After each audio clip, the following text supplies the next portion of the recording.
Scruffy Audio Network.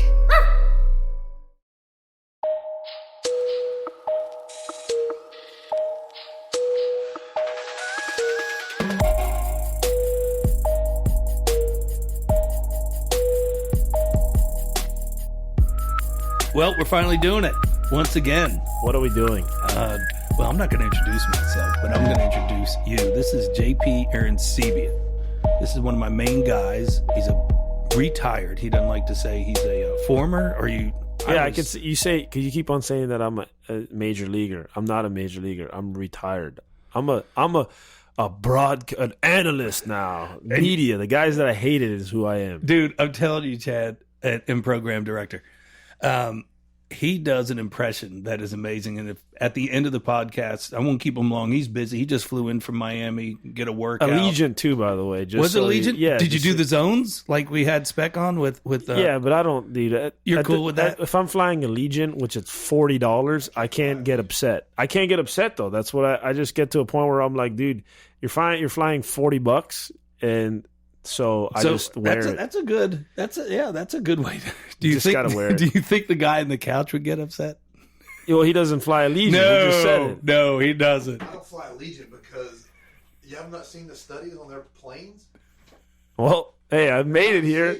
Listen, if this is my last farewell podcast because I'm flying on Allegiant back to Miami to Fort Lauderdale, then you know what? It's been a hell of a morning. Yeah, it's been fun. It's been a good ride. You won at sprints. I mean, you pulled it out. You know, ice cold. Yes, I'm ready to. I can go now. I went with the owner of the Browns. You beat him every time. He's only twice my age and a little bit more. Yeah, he walks with a limp, but you still beat him. Yeah. So JP is a close friend of mine. He lived with me for a month, his first year training with me, and bought all in, and that's the only way it works. And why I came up with the podcast of the Woodgym, or all the guys are the same, all the girls are the same, everybody walks through the door, most of them type A personalities, trying to get better. Petrone people wake up thinking about getting better, going to bed thinking about getting better is a type A personality to me. That's why I came up with these podcasts, and I think I have guests for the next year, probably February 2020, and it's all people that have come through this gym.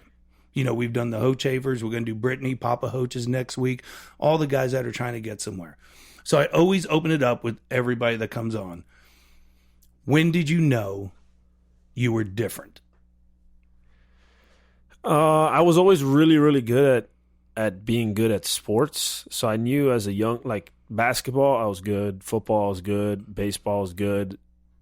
But where I really knew that I could make it as a profession was probably in high school when I started, having scouts around. And that's where I knew in high school was like, dude, I have a chance to actually get drafted out of high school and sign professionally out of high school. But, my favorite sport was football. And I played all three growing up. And I was a linebacker in high school, and I made all county. So I kind of was a decent in Dade County, good football. That's in, for people who don't know, South Florida, Miami. Yeah. Okay. And so I had to kind of come to the reality, though, like, okay, so I'm a 6'1" power forward. The NBA is probably not going to happen. I am a 6'1" linebacker. Could happen, except I run like molasses, so that's not going to happen in the NFL. And as a catcher, I could still run like molasses, and I hit the ball far. So it's probably where my best bet to make a career. But I played all three. And I would say kind of my sophomore, junior year is when I figured that I can be, do it professionally. But am I hearing you correctly that your love, it's funny that when I ask that question, it's all over the board. Your first love was football. Yeah. Yes. Friday nights, are you kidding me? But what you're best in and what you analyzed and came up with is, I think all the best ones are realists, and they're very real with their talents, the ones that take it to the next level. So you figured out that I could play baseball at the next level. Yeah, I wasn't a rocket scientist, it's pretty obvious. It was only baseball was my only professional route. When I visited Tennessee my junior year, actually, they asked me. Did you only play baseball? When did you stop all three sports? I played all the way through my senior year. All the way through senior year. Yeah, I had scouts telling me that I was an idiot about playing football my senior year, and I was like, listen, the last thing I'm going to do when I get older is regret that I didn't play high school football. So I think that I didn't get hurt because I wasn't scared to get hurt. I played like my hair was on fire, and I even remember my first game my senior year, I had a tackle, and the guy kind of rolled up on my ankle, and the next day I couldn't really walk. My mom was super upset at me. She's like, you see, you know, you're ruining it, blah, blah, blah. You have this career. Don't mess it up. And I said, listen, I don't care. I'm playing, and I'm going to play hard, and whatever happens, happens. But at the end of the day, if it's meant to be, it's going to be. And so that's kind of the way I went about it. But I loved it. Football, when I came to Tennessee, they asked me, hey, do you want to do a dual visit with football and baseball? And I was like, let me go for baseball, and then I'll see what I think about when I get on the football field. But I walked on the football field, and like I said, I'm not a rocket scientist, and when the defensive backs were bigger than me, I decided to say, absolutely no chance. I already kind of had an idea, but I was like, okay, dude, the defensive backs are bigger than me, and the offensive linemen look like they can eat me, and that's the guy that I'm supposed to shed. No, thank you. And, you know, for people that can't see him yet, we're working on YouTube to get all these up. This guy's chiseled. He looks great. Now, did you always, I know a little in bits of your childhood, dungaroos, dip-and-doos, what are those things? Did you always have this physique? No, heck no, dude. I just got into this physique because I could actually train for this physique. First off, I was a fat Cuban kid that wore a T-shirt on the swimming pool and used to tell guys that it was because I didn't want to get sunburned, but it's because I was a fat kid in the pool. What were those things you ate that you'd farly know about? Dunkaroos, man. Dunkaroos. Did anybody hear Dunkaroos? When I got to Tennessee, I was 21% body fat, and they had told me you're gonna have to lose weight and eat vegetables, and I said, okay, cool. So like plantains and like onions and like, you know, all these things that I was, because I just ate rice and beans growing up, dude, and I didn't have money. Like that was what we ate, and so. They're like, no, you have to eat broccoli and greens, and I was like, no chance. But when I came in my freshman year, I was like I had just gotten drafted. I turned it down, and I came in as a prospect or whatever, but not a big prospect. And my biggest thing was like, I guess maybe whatever the atypical attitude was, I'm gonna do everything that I can to be a first round pick when I get when I'm here for 3 years. Did you get drafted out of high school or had the chance? Yeah, I got drafted. So you do like the Heltons and everybody, they get drafted, turn it down, go to college. And so, but that was, so they said, hey, you got to eat you want to get in shape, you want to do all these different things, you got to eat broccoli, you got to eat all these things, you got to eat clean. So I went from 21% body fat in the fall to 13 by spring. And then I went from not being on the SEC player of the year, freshman of the year thing, any of those conversations, to going out there and winning it. And I think it was because of like the adjustments I was able to make, like physically and what I was eating. And I had to learn that here at Tennessee. Like now kids are training in high school, middle school. I never trained until I really got to university. They used to make fun of me because I could barely do a bench press with 25 pounds on each side my freshman year. At UT. At UT. But you could rope and hit. Yeah. As a linebacker, you were aggressive. You'd come with everything, and then hitting a ball, you had some type of power, bat speed. How could you do that without the strength? God given, I guess. I don't know. I've always hit the ball far. I mean, hand strength. Guys used to laugh at me. Like when we would talk, like that was the thing. I'd lift into the bench press or whatever, and I'd be weak, all this stuff. And guys would be like, whoa, let's stand at home plate, dude. Let's stand at home plate. Let's see who hits a ball farther. Because at the end of the day, and this is what you learn, you've been in clubhouses before. You've seen some of these guys. Like, there's some soft bodies that are insanely good. Mm-hmm. Like, that are talented through the roof. Mm-hmm. And they might not come in here and lift more than anybody. But when you put them on a field, they're a lot better than the guy that looks like a god. We had a discussion yesterday in the Woodgym about that, and we go back and forth. And if you asked everybody, the panel that's in this office right now, they'd come up with, everybody who had a different answer. What do you think the theory is behind looking like Jane and performing like Tarzan? I mean, at the end of the day, the way I've always looked about it. How did you hit the ball so far when you couldn't bench press I think 95 pounds? If you're asking me what I think it is, it's grip strength. I think That's in what I was baseball, asking. I used to play all the grip strengths we used to do. Texas Rangers, right? I remember looking at the grip strengths. Best grip strength, Prince Fielder. Other one, Adrian Beltre. Other one, Alex Rios. And then I was up there. All those guys are power hitters. Yes. Right? All those guys, everywhere I've ever been, grip strength was key to power. I don't know if I'm right or wrong, but I've seen correlated. Whoever had the best grip strength usually had the best power. And I had good grip strength, but I couldn't do chest. But does that matter in baseball? But at the end of the day, my point is like, I don't get paid to look good or to be strong in the weight room. I got paid to hit a baseball, throw a baseball. And I think sometimes too many people get caught up on what society thinks that they need to look like or what society thinks that they need to be, as opposed to, dude, what makes me the best player for the sport that I'm doing? And it's very easy to get caught up in the – I mean, I used to look at Eric Berry walk around, and I was like, this is the dude that everybody at Tennessee, when I come back, I'm like, this is the guy that people are talking about.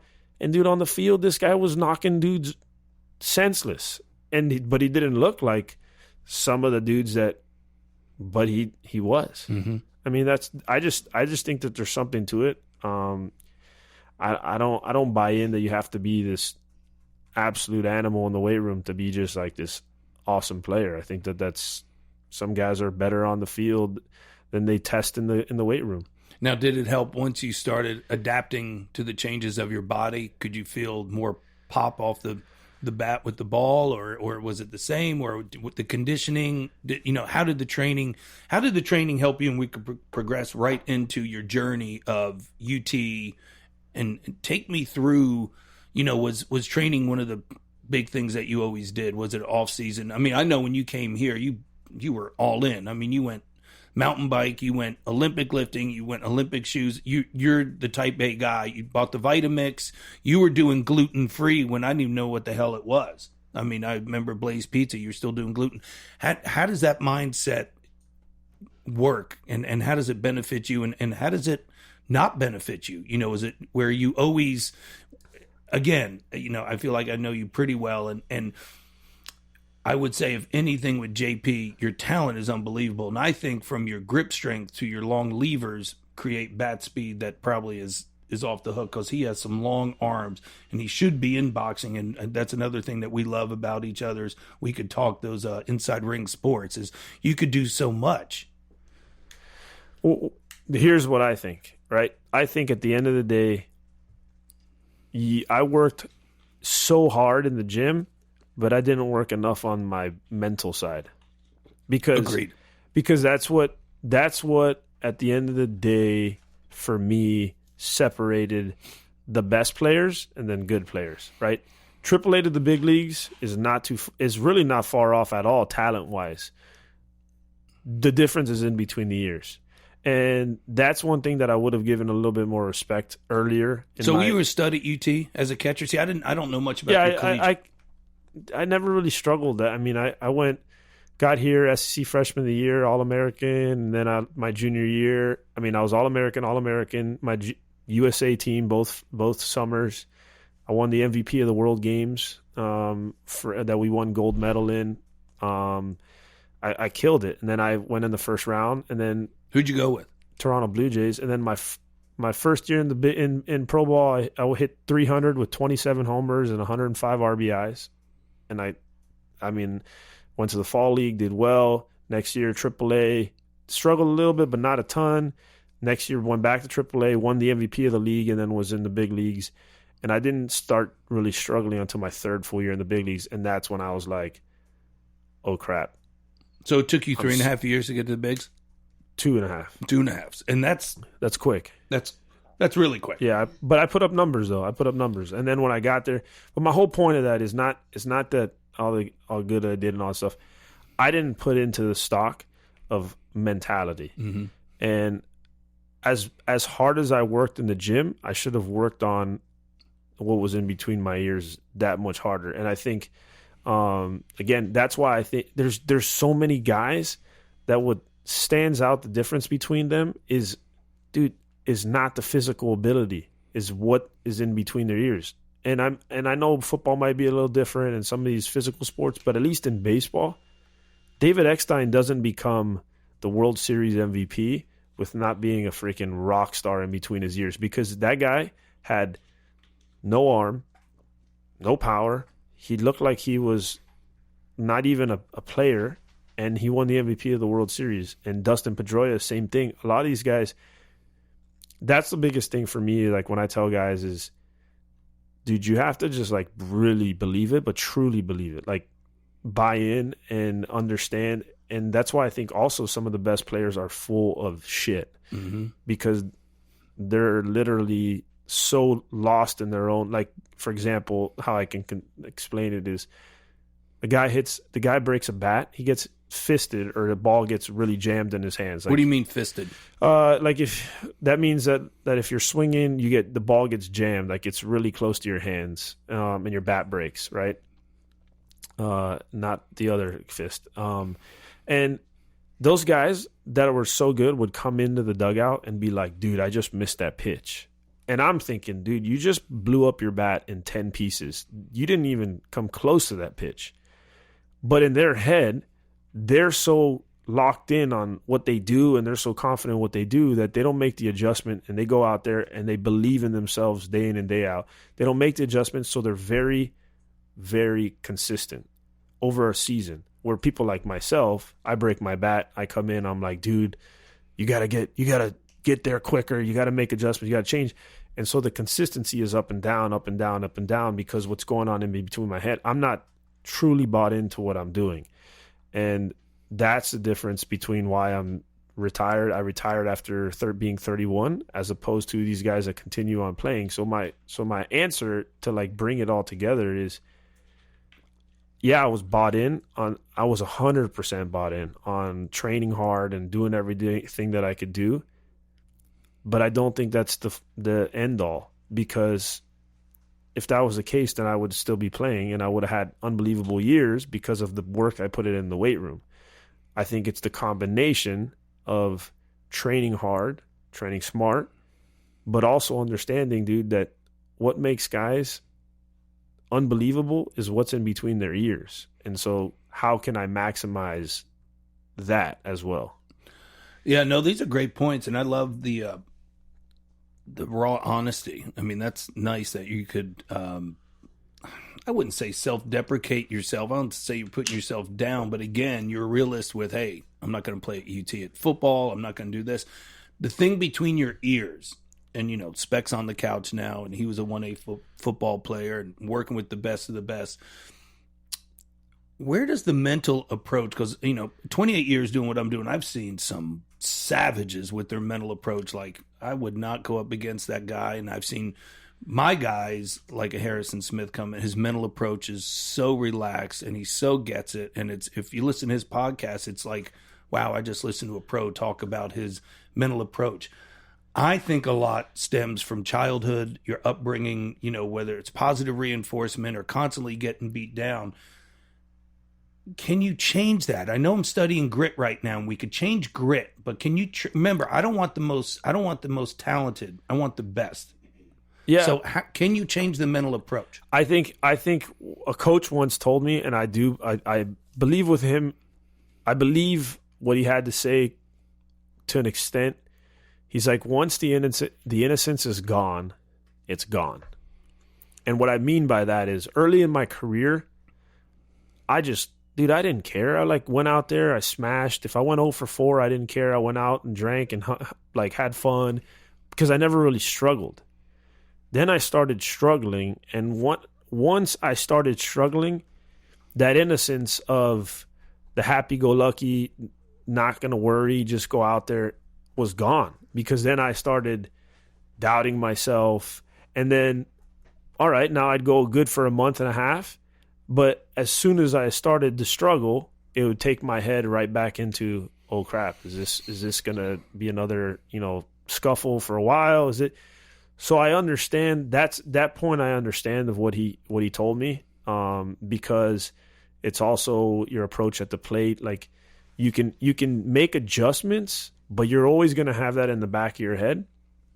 that's why I think also being vulnerable is huge, because for my 3 years that I struggled and I had anxiety and all these different things, I didn't want to like talk about it because I was like, all right, dude, if I talk to my team psychiatrist or whatever he is, then now I look soft, and is he going to tell the front office or is this or that? And I'm not going to talk about it because then I don't want to, because I was always taught like, hey, dude, suck it up, keep on going, put your head down, and it'll eventually change. But shit, for 3 years it didn't change, and I was trying, dude. And then eventually I started talking about it, and then players started kind of reaching out to me, going, "Dude, I deal with it too." And I started realizing, like, oh crap, dude, it freed me up, and that's when I did really good with Tampa again, is because I was having fun competing again and not scared to fail. And I think that's things that you can learn. You can learn to be okay with like failure and not to have that fear of failure, because that's what crippled my career. Was I was so good, then I struggled, and then I literally started being scared of, like, if there was a pitcher that I was going to face the next day, I was like, oh shit, I might strike out 3 times. But for 3 years I went through that. And then in Tampa, the reason why I did so well is because now I'm facing Jose Fernandez, and I was fired up because I got to compete against him pitch for pitch. It was like mano a mano. And that's why I did good, because I was enjoying that part of it again. So I do think that there is opportunities to get past that stuff, but I think you have to be real with yourself and talk about it and get out there and like learn about it. Anxiety, I learned about anxiety and what it does and why it happens and it helped me out. And that's what I think guys need to dial into, really learning, and not be the macho like, oh man, I don't deal with that shit. Like, no, we all do. And we all have doubts, and all the best players have doubts. It's just the ones, how do they deal with it? Well, don't you find, I mean, again, these podcasts have opened me up to like studying. Every time I mountain bike, power walk. Yeah, I power walk at 50. It's cool. I walk dogs through Gettysville. Everybody beeps at me. Isn't that the guy? Yeah, I'm power walking. Helton power walked with me with a pink leash and 2 Australian miniature shepherds. We didn't feel like a gay couple at all.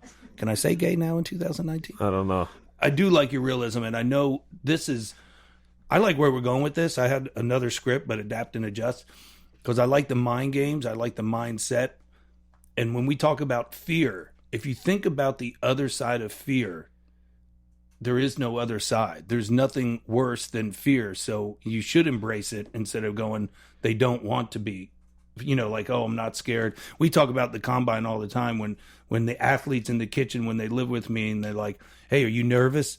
Like, no, I don't get nervous. Every NFL combine guy shits the bed because they don't embrace the nervousness or the fear, correct? But I think it comes with being vulnerable. You have to be able to be vulnerable to like open up and go like, hey, dude, like, yeah, I'm scared. Dude, Mike Tyson used to get scared. So scared. He'd cry before he got into the ring. So, yeah. and you know, but here's the thing though, and this is something that one guy told me one time was, everybody, you watch ESPN, all you watch is the highlights, right? Mm-hmm. You watch the guy hit the home run. You watch the guy. You didn't see the guy swing at the first 2 pitches that were in the dirt and look like an absolute idiot. You just see it. So we're so wired on just seeing like all the good stuff. But here's one thing that it was a quote that I read, and that really I was like, dude, this is sick, because it kind of like strips it down in the sense of, so Steve Jobs out there, right? He said, remembering that I'll be dead soon is the most important tool I've ever encountered to help me make the biggest choices in life, because almost everything, all external expectations, all pride, all fear of embarrassment or failure. And that's what got me, because at the end of the day, the reason I was scared to fail, okay, so fear of failure, and I was scared of embarrassment because we all have our egos and pride, right? And that's the thing, all pride, right? So if I wasn't so worried about all that other bullshit and just concentrating on the task at hand, I would have been the opportunity, all the ability that has God given, I would have been able to take advantage of. But you're worried about striking out and looking like an idiot in front of the crowd, and you're worried about all this shit. So, all right, so it continues. It says, all external expectations, all pride, all fear of embarrassment or failure, these things just fall away in the face of death, leaving only what is truly important. Remembering that you're going to die is the best way I know how to avoid the trap of thinking you have something to lose. You're already naked. There's no reason to follow or there's no reason not to follow your heart. And I was like, damn, dude, that would have been huge in my career, because what got me was the embarrassment part, right? Like, I didn't want to go out to dinner because I felt like fans would look at me. And then I wore that into the field, and we're so prideful. And it's like, dude, at the end of the day, like, get over yourself, one. And two, like, it's true. Like, we worry and worry and worry. And it's not just in sports, it's in business life, all these different things. It's like, I tell people is, like, we worry about stuff that never happens. And biblically it talks about it, don't fret about tomorrow. Tonight has enough of its own troubles, all these different things. But it's like, for example, business-wise, people get so worried, my boss wants to see me. And you play 7,000 different scenarios in your head, and you get there and the dude's like, hey, man, you're doing a great job. Just want to tell you that. And you just wasted a shit ton of time on something that had zero to do with what happened. But I did that as a player. Well, that's in Matthew also, like the worry of like Steve Nash was saying, he always wants to pick people. He's a consultant with Golden State Warriors, and they talk about exactly how you are now, not when you lived with me and trained. Take your business seriously, not yourself. Self-deprecation people that make fun of themselves and laugh at themselves are always the best at whatever they do. And the other people that inflated insecurity, because he says, and it's the same thing, everyone here, if you could laugh at yourself, not constantly put yourself down, but go, yeah, you're right, Spec, I screwed up on the appointment sheets, or yeah, this is, they're always willing to get better. It's the people that are insecure that can never do that. And you have changed dramatically, and I meant to tell you this, and I hope I did last time you came in. We're training, a couple months, pretty serious, is you could see when you lived with me, you were wound so tight. And it's almost like I couldn't be myself with you, a real Charlie, had just given it to you because I didn't know what I'd get back from you because of your headspace. Now it's that subtle art of not giving a fuck. It's like, and it works all the time on the mountain bike rides. Every time we don't time it, everybody has the best ride. And I go, man, I flowed. Or every time Chad's not thinking about a 40, don't think about it. Just run, and you are so different now. And I know I always tease by going, dude, if you went back to the big leagues now and just went up there and was like, there's the pressure that you put on yourself of not failing, where you're going to fail. Like what Helton said when the rookies come up, and you've seen this, when the guy throws his bat in and goes 0 for 4, and he's like, hey, you're going to strike out more and you're going to hit, get used to it. What? But here's another thing too, is right. And I a lot of it is baseball, because I don't know, but I can even tell why Latin guys, there's so many Latin guys in the major leagues, and why they're such good players, right? And I had this conversation with somebody is, think about it, right? Those guys are just playing to get off the island, right? So they don't, in the U.S., right? You're getting ranked at 8 years old, 9 years old. I know what my stats are. What's up with all the velo and all this stuff I hear? What is all that? But they get all this information, right? So you grow up, I'm hitting 320. I'm the number 7 ranked prospect in the 2037 class, right? All this BS, right? But then in the DR in Venezuela, these guys, they don't care about rankings. Dude, I need to hit that round ball, and I need to make sure I hit it consistently so I can get the hell out of here and make some money, right? But then they get the pro ball, right?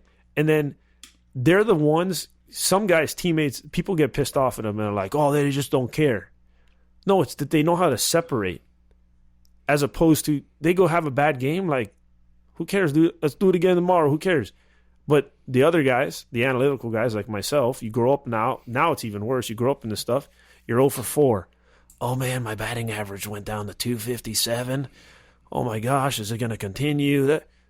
We're so wired that way that it's like, that's when I started realizing how ignorance is bliss and all these different things, like how they made sense is like, no, those guys just were able to have the whereabouts because of the way they grew up to go like, dude, F it. Tomorrow's another day. It's good, but I'm not going to go and fret about it. But we, parents, all this, everyone's ranked. Hey, what's your son ranked? Oh, well, my son's the 12th. He's got 7 visits. Well, who the F cares about his 7 visits? But these buy into this, and then it affects people growing up. And that's why I think sometimes where it's like, I just wish that it was like, hey, dude, how can we simplify this thing? And let's teach guys like, okay, how do I get past if I fail? Or, hey, you swung and missed and you look like an idiot and people laughed at you. How does it make you feel? Oh, I'm embarrassed. Who cares? Why are you embarrassed? Because is this making your life? No, this doesn't have an outcome in your life. So get back up and take another swing. And that's the guys that they go from, okay, I suck, to now they're good because they didn't let it all comes down to living in the moment because they didn't let that swing that they fell down and they were embarrassed affect the next pitch. And the guys that can do that the best, which it's super hard, right? Listen, I still struggle with it. If you live in the moment and you can do that while you're playing a sport, you're going to be a badass. It's the truth. You're going to be freaking good because you're 100% focused on it. And you're not worried about that this guy just burned me on this play. No, all right, let's go next play. Or this guy just made me look like an idiot on a breaking ball. No, next pitch. I'm 100%. What do I have to worry about this other thing? Or what am I going to worry about? Oh, crap, I'm 0-2. If I strike out, are the crowd going to boo me? That's what I used to think. Like, oh, shit, I'm 0-2. And I could hear the guy going, you suck. Like, shit, if I strike out, they're going to boo me. How am I supposed to compete at the highest level when that's what I'm worried about? But that's what we do. Pride and ego. So your age, are you 32? 33. Yeah, old as hell. 33 years old. So you're 33. Where are you now? I mean, you seem like you're relaxed. I mean, it's all off.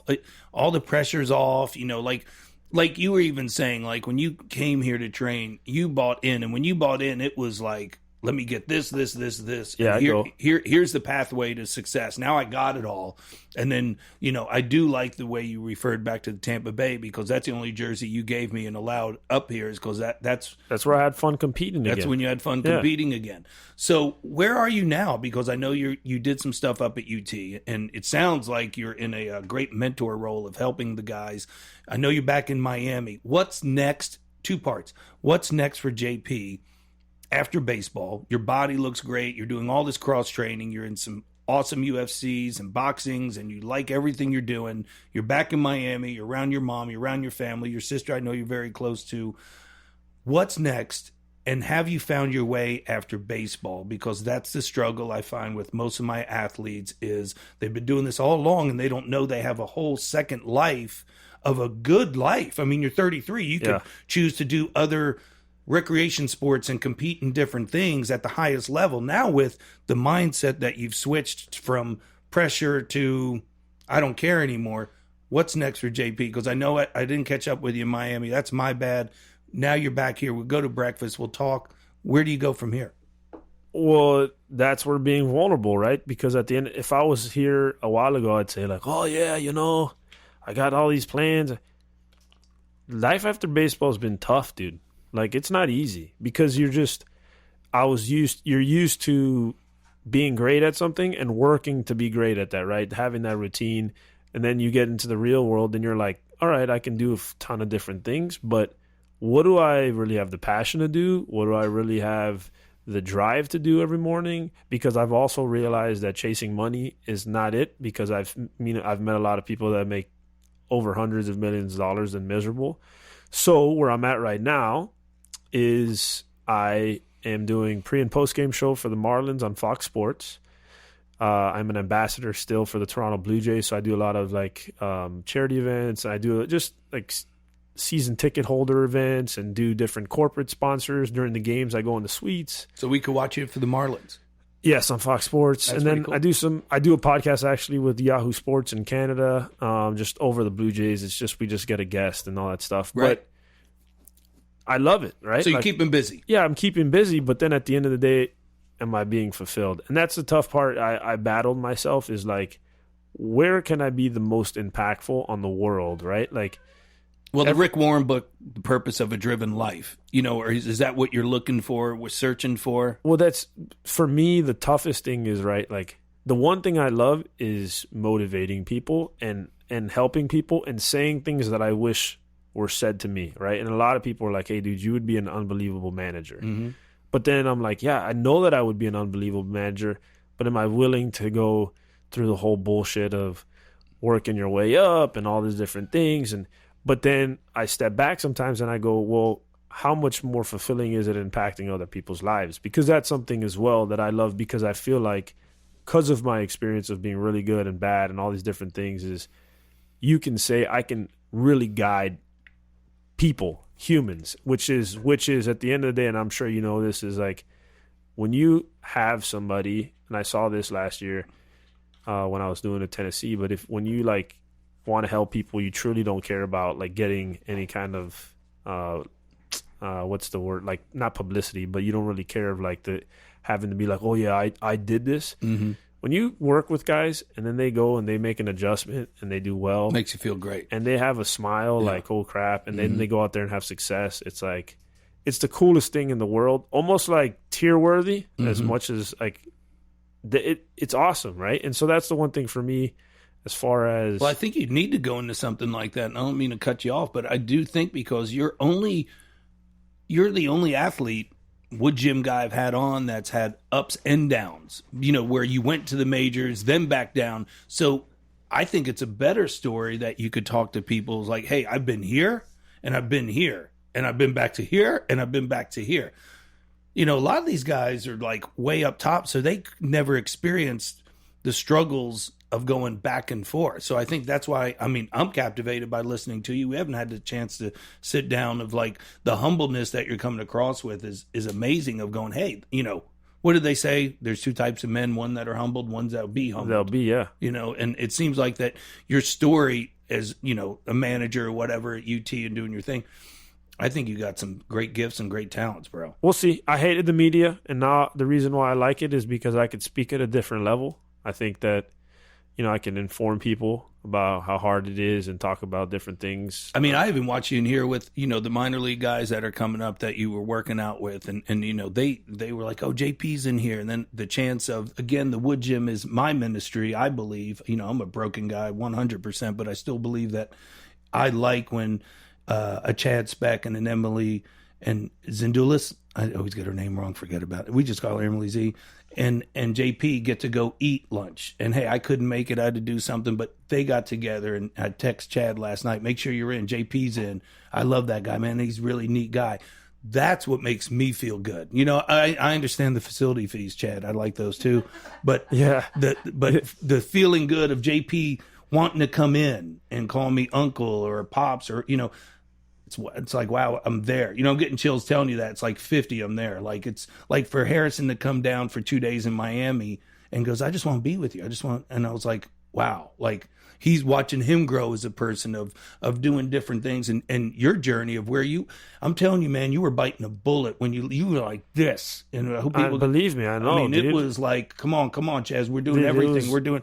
You talk about forcing something to where now you remind me of water.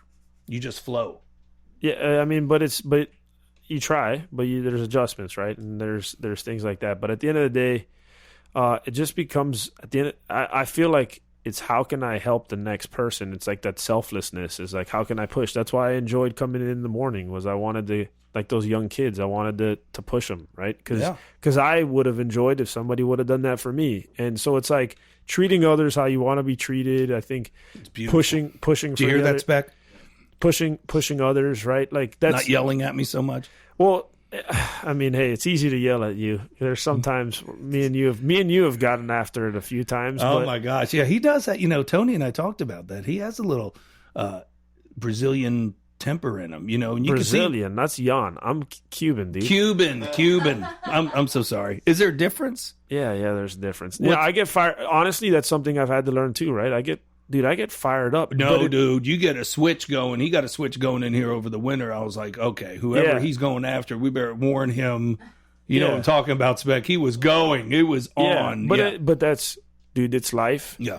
Right? And again, like if I were to tell you that, hey, I have all these answers. Listen, I've learned a lot about anxiety. I still get anxious, right? Mm-hmm. I've learned getting upset. I still get upset. But the difference is now I realize, like, dude, you can't be perfect, and you're not going to be perfect. Mm-hmm. So chill out. And that's the biggest thing. And that's what I try to talk to guys all the time. I still talk to a lot of players. That's what I try to tell them is like, hey, look, dude, why are you worried about all this crap?